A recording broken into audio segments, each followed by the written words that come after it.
সবসময় আমরা মেয়েদের স্যাক্রিফাইসের কথা বলি। হ্যাঁ, অবশ্যই মেয়েরা অনেক স্যাক্রিফাইস করে, কিন্তু আমরা কিন্তু ভুলে যাই যে পুরুষ মানুষ কিন্তু কম স্যাক্রিফাইস করে না। আগে নিজের বাবাকেও দেখে এসেছি, এখন নিজের হাজব্যান্ডকেও দেখছি যে ওরা যে স্যাক্রিফাইস করে এটা কিন্তু আমরা বলে শেষ করতে পারবো না। ওদের নিয়ে আমরা যতই বলতে যাবো ততই কম পড়বে।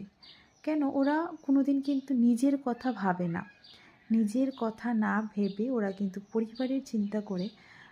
দেখবেন, অনেকেই লক্ষ্য করুন হয়তো যারা দেখেন বিষয়গুলা, যে আমাদের বাবারা, হাজব্যান্ডরা যারা আছেন, সব সময় কিন্তু দেখেন যে হ্যাঁ, ওর বাচ্চা কী করলো, ওনার স্ত্রী কী পড়লো, সব কিছুতেই মানে একটা পুজো আসুক আর যাই হোক, কোনো খাবারই চিন্তা করেন সবসময় শুধু অন্যের চিন্তাটাই করে, মানে ও পরিবারের মানুষের চিন্তাটাই করে যে ওরা কীভাবে খেলো না খেলো, কী দিয়ে খাবে, কী পরলো।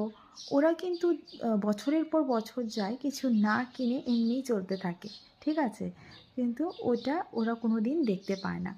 সব বিষয়েই এমন, সব কিছুতেই সারাদিন না খেয়ে থাকতে পারে, কোনো কিছু প্রবলেম নেই।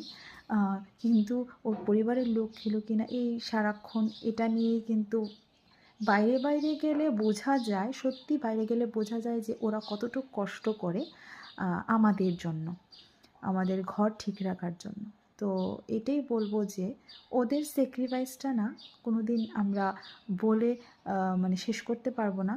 আর ওরা কোনো দিন মুখে প্রকাশ করে না, তো তাই এটা আমরা তেমন বলি না। কিন্তু আমরা মেয়েরা করি, করে কিন্তু আমাদের যে স্যাক্রিফাইসটা করি অনেক সময় আমরা কি এটা মুখে বলেও দিই। যখন আমাদের রাগ হয়, খুব এরম হয়, আমরা কিন্তু বলি। কিন্তু ওরা কিন্তু জিনিসটা বলে না।